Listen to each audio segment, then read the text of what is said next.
बिस्मिल्लाहिर्रहमानिर्रहीम। अस्सलाम वालेकुम। मैं हूं महरीन सबतैन। देख रहे हैं आप मेरा यूट्यूब चैनल और फेसबुक पेज।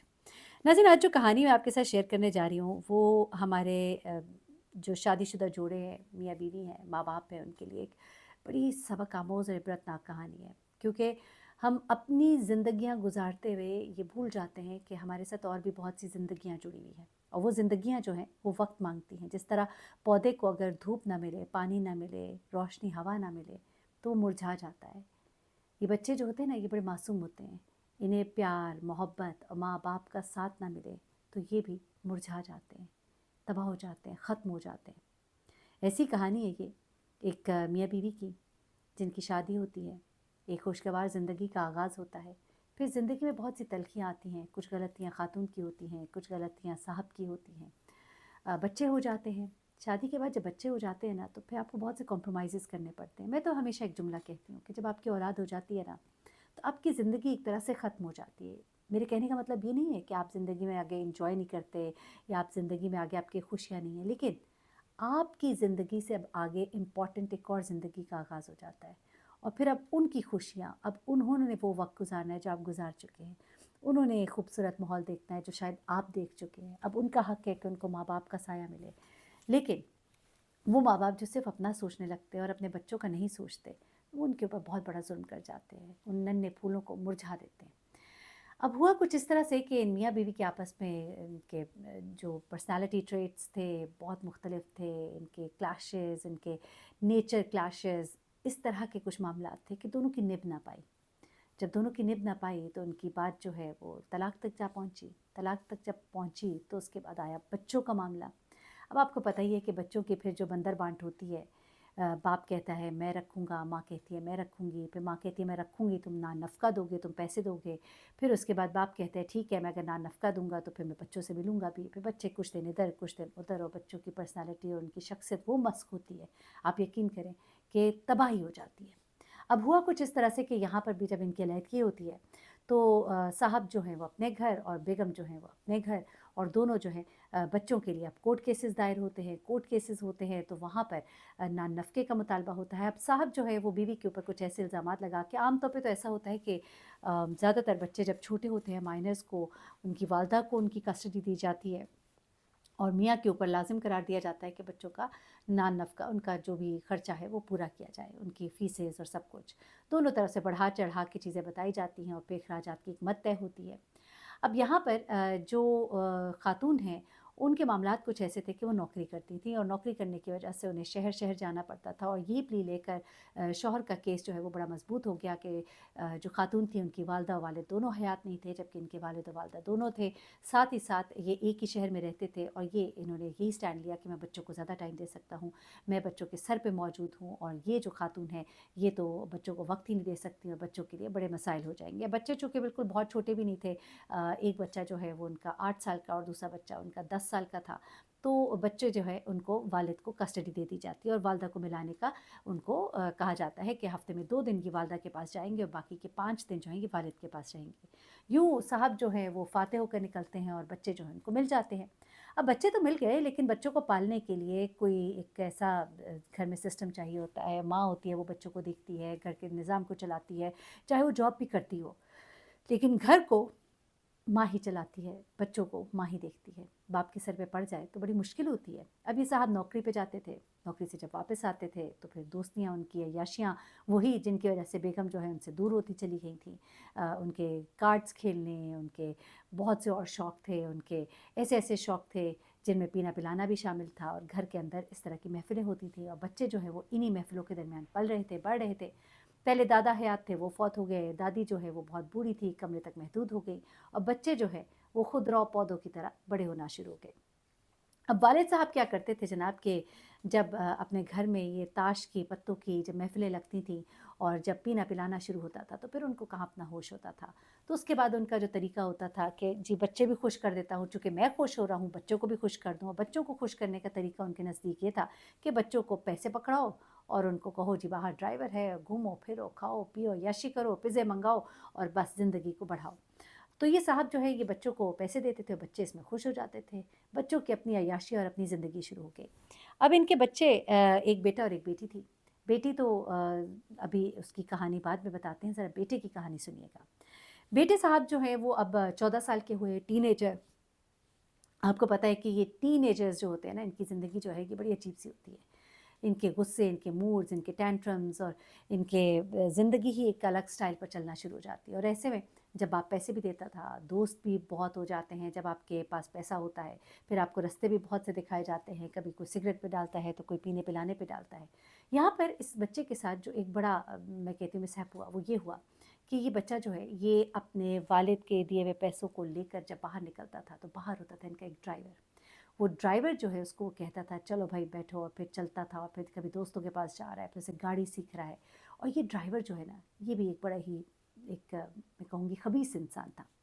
इस ड्राइवर ने इस बच्चे को गलत गलत रास्ते दिखाए। उसने देखा कि इसके पास पैसे हैं, खुला पैसा है, खुद भी पीता, इसको भी पिलाता सिगरेट। उसके बाद आहिस्ता आहिस्ता इसको छोटे छोटे नशे की तरफ लेकर आया। फिर उसके बाद ये जहाँ अपने दोस्तों के पास जाता था, ये ड्राइवर इसके राज़ो कामीन भी बनना शुरू हुआ। और कई दफ़ा ऐसा हुआ कि पुलिस के जब एक रेड पड़ी, उसमें भी उसने ही इसको बचाया और उसकी जगह अपनी हाज़िरी लगवा दी। और यहाँ से ये ड्राइवर जो है ये इस लड़के की ज़िंदगी में बड़ा ही एक अहम किरदार जो है इसका हो गया। यही ड्राइवर था जिसने फिर इसको और बड़े ख़तरनाक रास्ते दिखाए, इसको कुछ ऐसे लोगों से मिलवाया जो गलत कमाश के लोग थे। ना सिर्फ ये कि वो नशा करते थे, बल्कि उनके ताल्लुकात जो है नौजवान लड़कों के साथ थे। अब ये लड़का जो है इसको आहिस्ता आहिस्ता ड्राइवर ने, क्योंकि ये ड्राइवर ख़ुद भी एक ऐसा ही शख्स था और इसने अपने आप को आहिस्ता आहिस्ता खोला, और फिर उसके बाद वो इन राज़ों में भी इसका राजदार बन गया। वालिद साहब अपनी ज़िंदगी में मगन थे। बच्चे जो 2 दिन के लिए वालदा के पास जाते थे, बेटी ने तो जाना शुरू रखा, लेकिन बेटा जो है उसने माँ के पास भी जाना छोड़ दिया। बेटी ने अलबत्ता माँ को आहिस्ता आहिस्ता बताना शुरू किया कि किस तरह से वालिद के दोस्त ऐसे ऐसे आते हैं। कई दफ़ा उसे बड़ा अजीब सा महसूस होता था, क्योंकि वो बच्ची अब बड़ी हो रही थी, और घर में जब पीने पिलाने वाले लोग आते हैं ना, तो कहते हैं कि जिन घरों में जो लोग पीते हैं उनको फिर माँ बहन बेटी किसी का कोई फ़र्क नहीं होता। और वो बच्ची जो है वो अब इस चीज़ को महसूस करती थी। यहाँ पर फिर उसकी वालदा जो है वो परेशान हुई। पहले तो वो अपनी जॉब और इन चीज़ों में लगी रही, लेकिन जब एक दिन बेटी ने आकर एक ऐसी बात बताई कि उनके पाँव तले ज़मीन निकल गई। उस बच्ची ने जाकर अपनी माँ को बताया कि किस तरह से उस दिन वालिद का एक दोस्त जो है उसके कमरे में घुस गया था, और वो कितनी मुश्किल से वहाँ से बाहर निकली थी। और उसके बाद जो है वो डर के मारे अपने बाप को भी उसने कुछ नहीं बताया, क्योंकि एक हया, एक शर्म भी जो है वो सामने आ जाती है। वालदा ने जब ये सुना तो वो बहुत परेशान हुई, और उसने दोबारा से कोर्ट में दरख्वास्त दी, और उसके बाद बच्ची को तो वो लेने में कामयाब हो गई, लेकिन बेटा जो है वो अब माँ के पास नहीं आना चाहता था। कुछ दिन उसने माँ के पास आकर देखा, वहाँ की ज़िंदगी उसको बड़ी मुश्किल लगी। माँ का शायद प्यार तो वो चाहता होगा, लेकिन वो ज़िंदगी अब उसे कबूल नहीं थी। उसे तो वो अय्याशी चाहिए थी जो बाप के पास मिलती थी। अब वो अय्याशी उसको मिल रही थी, पैसे उसको मिल रहे थे, काम उसका चल रहा था, और उसके कामों पे पर्दा डालने वाला ये ड्राइवर जो था वो घर का एक बड़ा ही मुअज़्ज़ज़ घर का फ़र्द बन चुका था। क्योंकि बाप को उस पे ट्रस्ट था, बाप समझता था कि ये मेरे बेटे का ख्याल रख रहा है। बाप के सामने उसने अपना एक और इमेज बनाया हुआ था, और बेटे के सामने वो उसका गॉडफादर बना हुआ था, और बेटे के सामने वो उसके तमाम काले करतूतों का जो है ज़ामिन भी था और उसका राजदार भी था। ऐसे में ये लड़का जो है ये बहुत ही गलत हाथों में चला गया। इस लड़के की कुछ ऐसी वीडियोस बनाई गई जो उन्हीं लोगों ने बनाई जिनसे इसने मुतारिफ़ कराया था इसी ड्राइवर ने, और उसके बाद इसको नशे पे भी लगा दिया था। अब इस लड़के से पैसों का मुतालबा शुरू हुआ। इस लड़के से पैसे मांगे जाते थे। ये पैसों के लिए अपने बाप की कभी अलमारी पे छापा मारता था, कभी उसका बटुआ उठाता था। बाप को भी अब शक होना शुरू हो गया। वो बाप जो पीने पिलाने का तो शौकीन था, लेकिन वो अभी नशे में इतना धुत नहीं हुआ था कि बिल्कुल ही गाफिल हो जाए। अब उसने जब अपने बच्चे पे चेक रखना शुरू हुआ, तो अब उसको अंदाज़ा हुआ कि बात हाथ से निकलती जा रही है। अब उसने अपने बच्चे को रोकना शुरू किया तो वो रोकने में ना आए। यहाँ तक कि उसको अपने बच्चे को कमरों में बंद करना पड़ा। जब वो अपने बच्चे को कमरे में बंद करके ताला लगा के चला जाता था, ताले की चाबी ड्राइवर को दे जाता था, तो उसको पता ही नहीं था कि उसका ड्राइवर जो है उसका ताला भी खोलता था और उसको आज़ादी के रास्ते भी दिखाता था। एक दिन उससे, चूँकि घर में वो कुछ कैमराज़ वगैरह भी लगे हुए थे, उसने कभी इस तरह से तो चेक नहीं किया, लेकिन एक दिन उसने अपने मोबाइल पे जब अपने घर का कैमरा चेक किया तो उसने देखा कि उसका बेटा और ड्राइवर जो है वो दोनों साथ गाड़ी में हैं और जा रहे हैं। और उसके बाद फिर उसको शक हुआ कि कहीं ये ड्राइवर भी साथ तो नहीं मिला। उसके बाद जब उसने कुछ और चीज़ें चेक करनी शुरू की, 1-2 और हिडन कैमरास लगाए, तो फिर जो उसको पता लगा तो उसने सबसे पहले तो अपने ड्राइवर को पकड़वाया। उसके बाद उसने अपने बच्चे के ऊपर काम शुरू किया। अब उसका बेटा चीखें मारता था, कमरे से निकलने के लिए भागने की कोशिश करता था। सिर्फ बात यहीं पर नहीं हुई ख़त्म, बल्कि एक दिन उसके घर में एक एनवेलप आता है, और उस एनवेलप को जब वो खोलता है तो उसके अंदर जो तस्वीर वो देखता है تو اس کے پاؤں تلے زمین نکل جاتی ہے.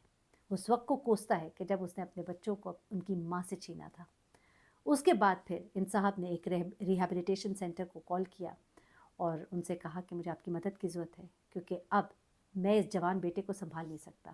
اس بچے کی عمر اب 16 سال 17 سال ہو گئی تھی. اس نے کہا میں اس کو سنبھال نہیں سکتا، میرے قابو سے باہر ہے. اس کے بعد ریہیبلیٹیشن سینٹر والے آئے. ریہیبلیٹیشن سینٹر والوں نے آ کر جو ان کا ایک طریقہ کار ہوتا ہے، غالباً کچھ آپ پہلے ان کے والد کو کوئی دوائی دیتے ہیں کہ وہ آپ ان کو پلائیں گے پانی میں یا ڈرنک میں، جس طرح بھی بچے کی جب وہ مدہوش ہوتا ہے اس کے بعد وہ آ کے اس کو لے جاتے ہیں اور اس کے بعد ان کا طریقہ کار ہوتا ہے. یہ کوئی بہت اچھا ریہیبلیٹیشن سینٹر تھا ان کے ساتھ. بلکہ وہاں پر ان صاحب نے خود بھی جا کر ٹریٹمنٹ لینا شروع کیا کہ میں اس نشے کو چھوڑنا چاہتا ہوں، یہ جو ایک لت مجھے شراب کی لگی ہے میں اس کو چھوڑنا چاہتا ہوں. انہوں نے اپنے اوپر بھی ورکنگ کی. جس وقت انہوں نے یہ اپنے بیٹے کے، وہ کہتے ہیں کہ جب میں نے اپنے بیٹے کو اس حال میں دیکھا تو اس وقت مجھے اندازہ ہوا کہ میں کتنی پستی میں ہوں، میرا بیٹا کتنی پستی میں گر گیا ہے، میرے آگے اللہ نے لا کر کیا دکھایا ہے. اس کے بعد وہ کہتے ہیں کہ شاید وہ میرے توبہ کرنے کا وقت تھا. اس کے بعد انہوں نے اپنے اوپر بھی کام کیا، اپنے بیٹے پر بھی کیا. اور جب وہ بیٹا ریہیبلیٹیشن سینٹر میں تھا، اور جب ریہیبلیٹیشن سینٹر میں کوئی ہوتا ہے تو پھر وہاں پر وہ بچہ یا جو بھی شخص ہوتا ہے وہ بالکل ٹوٹلی ان کے ڈسپوزل پہ ہوتا ہے. تمام موبائل لے لیے جاتے ہیں. نشے کی لت کی وجہ سے وہ اتنے دیوانے ہو جاتے ہیں کہ وہ سب کچھ بتانے کو تیار ہوتے ہیں. اور پھر وہ جو باتیں انہوں نے وہاں پر بتائیں اور جو کچھ اس کے بارے میں علم ہوا اس کے والد کو جب انہوں نے بتائیں تو وہ کہتے ہیں کہ میں زمین پھٹ کیوں نہیں گئی، اس میں سما کیوں نہیں گیا، کہ میرا بیٹا اتنے دلدل میں اتنی پستی میں گر گیا تھا اور صرف میری وجہ سے، کہ میں سمجھتا تھا کہ پیسے سے میں اپنے بچوں کو خوش کر رہا ہوں، بچے میرے ساتھ اٹیچ رہیں گے، ماں کے پاس نہیں جائیں گے، میرے گھر میں رہیں گے. اور وہ بچے جو ہے وہ کس قدر پستی میں گر گئے تھے. وہ بچی تو اپنی ماں کے پاس چلی گئی تھی، لیکن یہ بچہ جو ہے جو اپنے باپ کی اب شکل بھی نہیں دیکھنا چاہتی، اس کی ماں نے اس کو بتایا کہ تمہارا دوست جو ہے اس کے کمرے میں گھس گیا تھا. اس دوست کو اس نے چھوڑا، اس کمپنی کو اس نے چھوڑا، اس صحبت کو اس نے چھوڑا. اس نے نماز ادا کرنی شروع کی، توبہ طائب ہوا. اب بیٹا جو ہے وہ کہتے ہیں کہ اب ریہیبلیٹیشن سینٹر سے واپس گھر آ گیا ہے اور اب میں اپنا سارا وقت اپنے بچے کو دیتا ہوں کہ میں نے اب اس کو واپس لانا ہے، اس کو میں نے دین کی طرف لانا ہے اور میں نے اب ان غلطیوں کا ازالہ کرنا ہے. میں نے اپنی بچی کو بھی فون کیا، اس سے بھی معافی مانگی ہے، اس کی ماں کو بھی بتایا کہ میں جو تھا میں اب وہ اب نہیں ہوں. ان کے درمیان طلاق تو ہو گئی تھی، لیکن اب بچوں کے لیے میں ایک اچھا باپ بننا چاہتا ہوں. اس کے بعد بیٹی نے اس کو معاف کیا اور بیٹی جو ہے وہ باپ کے پاس بھی رہنے آئی، لیکن اس نے کہا میں رہوں گی ماں کے ساتھ کیونکہ مجھے وہاں پر سکون ملتا ہے، میں وہاں پہ اپنے آپ کو بہتر محسوس کرتی ہوں. لیکن اب وہ کہتا ہے کہ میرے ساتھ آ کے بیٹھتی ہے، بھائی کے ساتھ بیٹھتی ہے اور اب ہم آہستہ آہستہ شاید واپس آ رہے ہیں. لیکن یہ ہم نے تو اس کو سنبھال لیا، لیکن شاید کوئی اور نہ سنبھال سکتا ہے. ان کے پاس پیسہ تھا، ریہیبلیٹیشن سینٹر میں لاکھوں خرچ ہو جاتے ہیں، بہت مشکل مرحلہ ہوتا ہے. لیکن سوچیے کہ کس طرح کے ملازموں پر آپ ٹرسٹ کرتے ہیں. وہ ملازم آپ کے بچوں کو صحیح جو غلط راستہ ہوتا ہے اس پہ ڈالنے والے ہی وہ ملازم ہوتے ہیں، اور آپ کی اپنی کوتاہیاں، آپ کی غفلتیں آپ کے بچوں کو کس نہج پہ پہنچا دیتی ہیں.